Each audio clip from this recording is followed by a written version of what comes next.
seres humanos han existido en la Tierra desde hace al menos 1 millón de años. A lo largo de todo este tiempo, la población aumentó muy despacio, para acabar creciendo en los últimos 200 años de forma vertiginosa.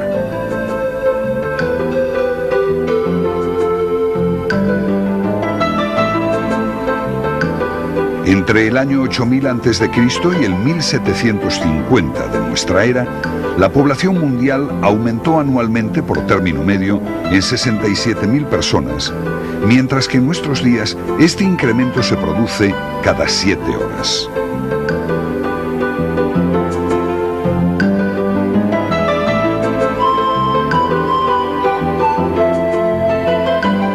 La población actual es el resultado de una dinámica demográfica en la que intervienen procesos como el desarrollo económico diferencial, la mortalidad catastrófica, los avances de la medicina y la movilidad espacial.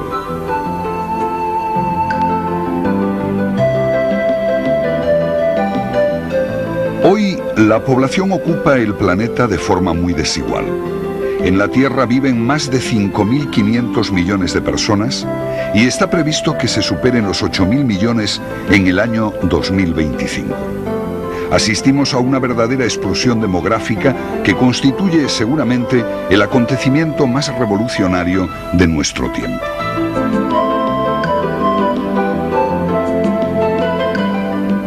Junto a verdaderos hormigueros humanos existen grandes vacíos demográficos. Se explican fundamentalmente por razones de tipo económico y climático.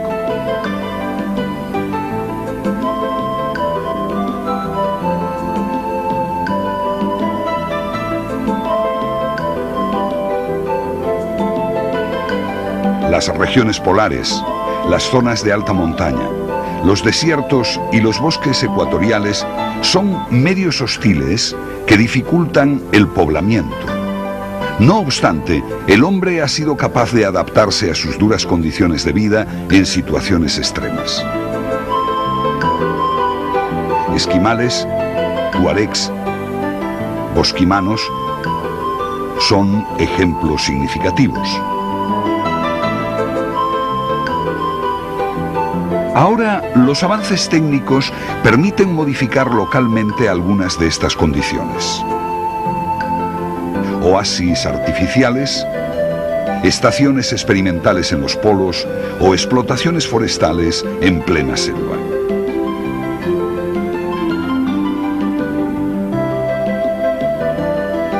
La mitad de la humanidad vive en la zona templada del hemisferio norte, con las mayores concentraciones en la fachada occidental de Europa, cuenca mediterránea, costa oriental de América del Norte y este del continente asiático.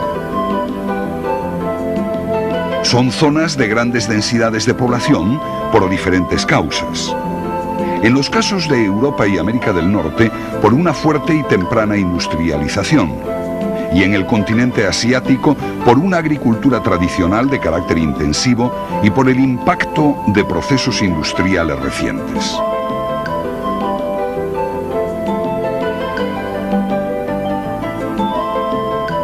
También en las zonas tropicales hay importantes masas de población que se justifican por una antiquísima ocupación del territorio unida a una agricultura muy intensiva de regadío, sobre todo en los valles y deltas de los grandes ríos.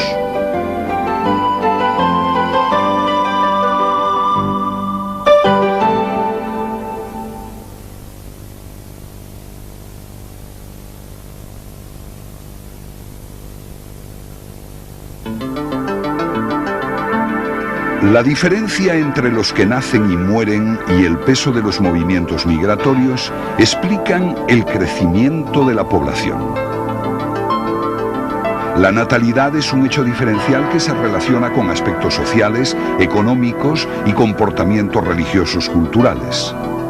Sus tasas más altas corresponden a los países del tercer mundo por el subdesarrollo y la especial incidencia de la religión.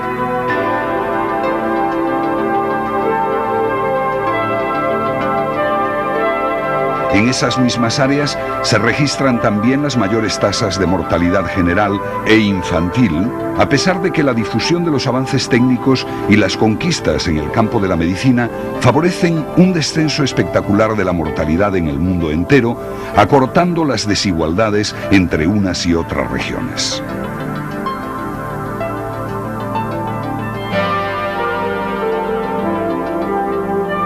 Una de sus principales consecuencias es el aumento de la esperanza de vida, aunque todavía existen diferencias que van desde los 44 años en los países menos evolucionados a más de 78 en los más desarrollados.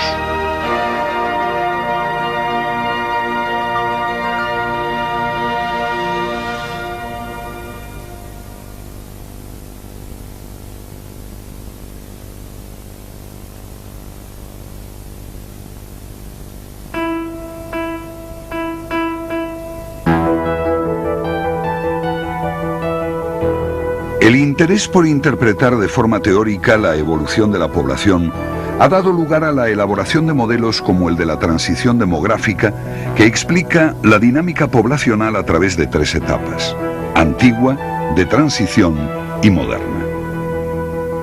La primera etapa coincide con el ciclo demográfico antiguo. Presenta una natalidad y una mortalidad muy elevadas, en ambos casos con tasas superiores al 40 por 1000.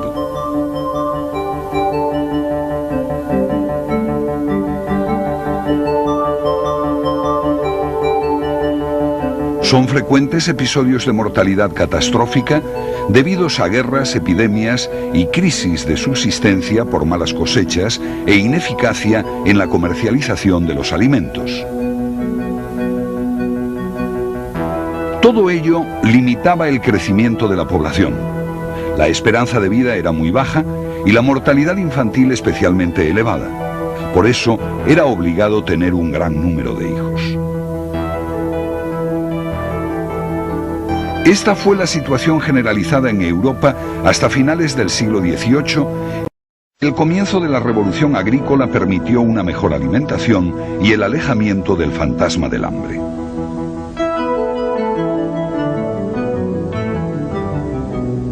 La etapa de transición se caracteriza por la existencia de 3 fases durante las que la natalidad desciende bruscamente del 40 al 20 por 1000. La mortalidad se sitúa también en torno a esta última cifra. El número de hijos pasa de 6 a 2 y la esperanza de vida aumenta considerablemente.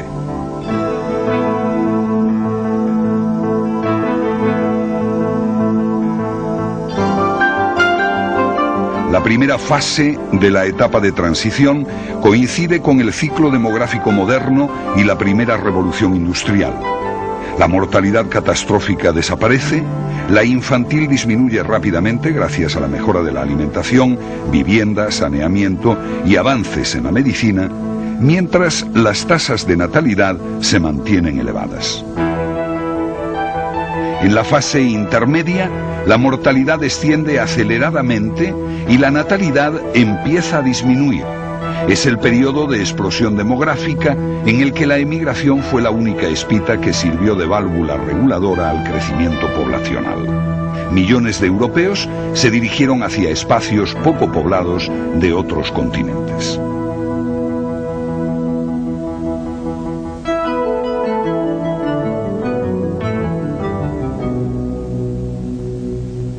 En la fase final, la mortalidad sigue disminuyendo, aunque a ritmo lento, y la natalidad desciende fuertemente. El crecimiento de la población es muy pequeño.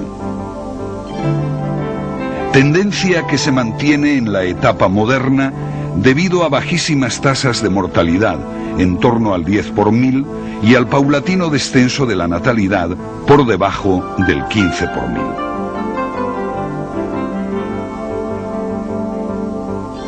Ahora, la débil mortalidad y el aumento espectacular de la esperanza de vida favorecen el envejecimiento de la población. El crecimiento se estanca y en situaciones extremas se entra en una fase regresiva en la que las tasas de natalidad y de fecundidad no aseguran el relevo generacional. Se inicia entonces una etapa de involución demográfica. Como conclusión, podemos decir que el modelo de transición demográfica explica la evolución de la población en cualquier país del mundo, pero la duración y cronología de sus diferentes etapas es distinta según el grado de desarrollo socioeconómico.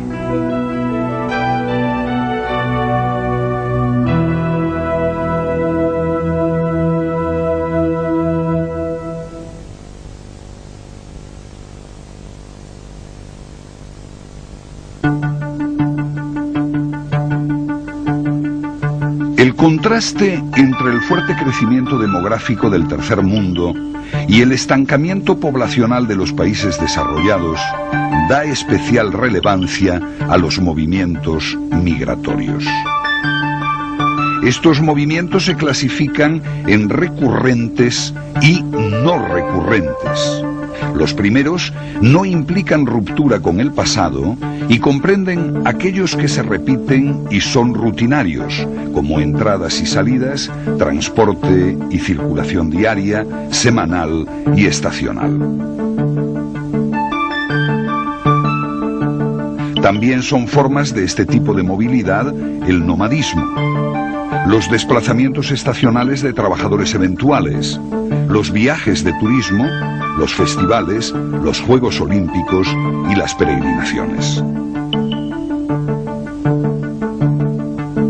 Los movimientos no recurrentes son aquellos que significan un cambio definitivo y una ruptura con el pasado.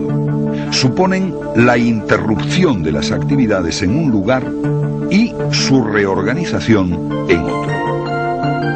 Las causas que han impulsado las migraciones a lo largo de la historia han sido fundamentalmente económicas, políticas y religiosas. No obstante, la clave de las migraciones modernas se encuentra en el cambio tecnológico iniciado en Europa.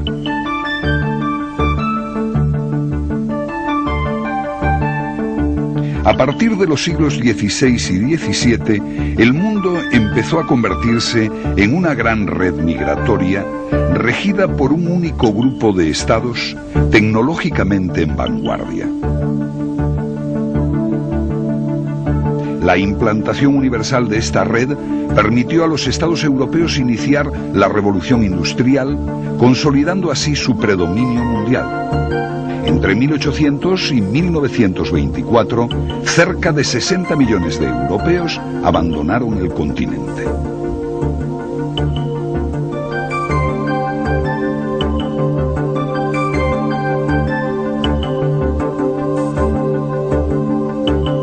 La emigración estimuló la evolución sociocultural, difundiendo innovaciones y encontrando soluciones para la adaptación de los grupos humanos a las diferentes condiciones medioambientales. El rumbo de las corrientes migratorias se ha ido alterando gradualmente. En lugar de fluir desde los países más poblados a los menos poblados, como sucedía en el pasado, ahora se dirigen desde todas partes hacia los países más desarrollados y estables políticamente. En definitiva, los desplazamientos de población reflejan la imagen de un mundo en plena transformación política y económica, donde las ciudades polarizan los flujos migratorios y encuentran en ellos la principal razón de su crecimiento.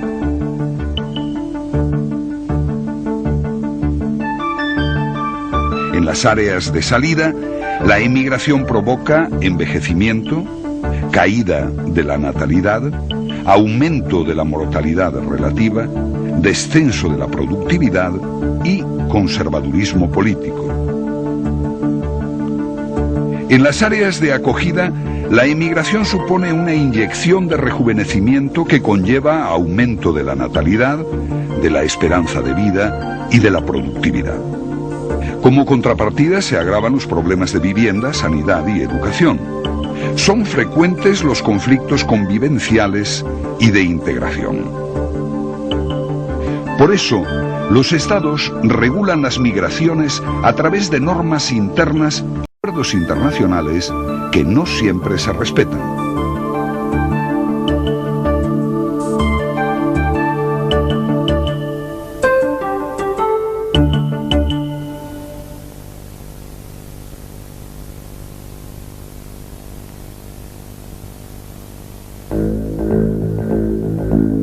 La importancia del hecho demográfico por sus implicaciones políticas, económicas y sociales de todo tipo convierten al estudio de la estructura de la población en un motivo central de interés.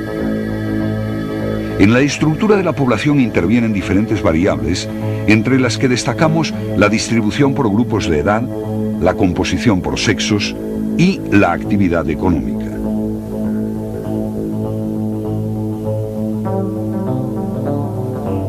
Todas ellas son variables que pueden ser observadas a través de las pirámides de población que muestran el estado de una sociedad en un momento dado. Cualquier acontecimiento excepcional, como migraciones, guerras, catástrofes naturales o epidemias, queda reflejado de forma gráfica.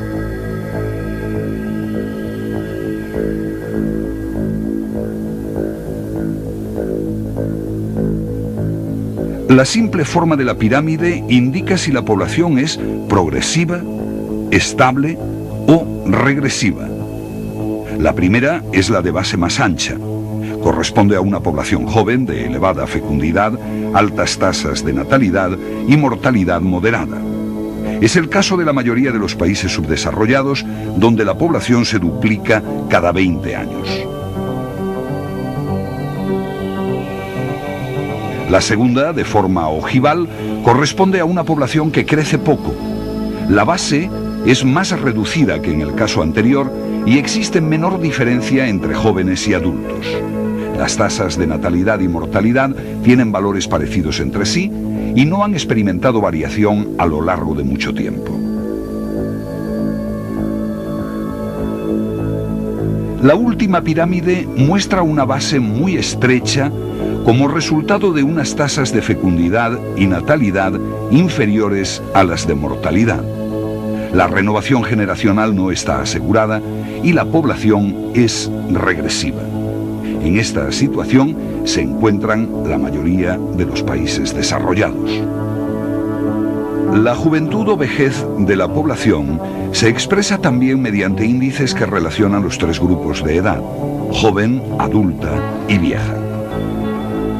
En general se considera población joven cuando los menores de 15 años representan el 35% o más de sus efectivos, y vieja cuando los mayores de 65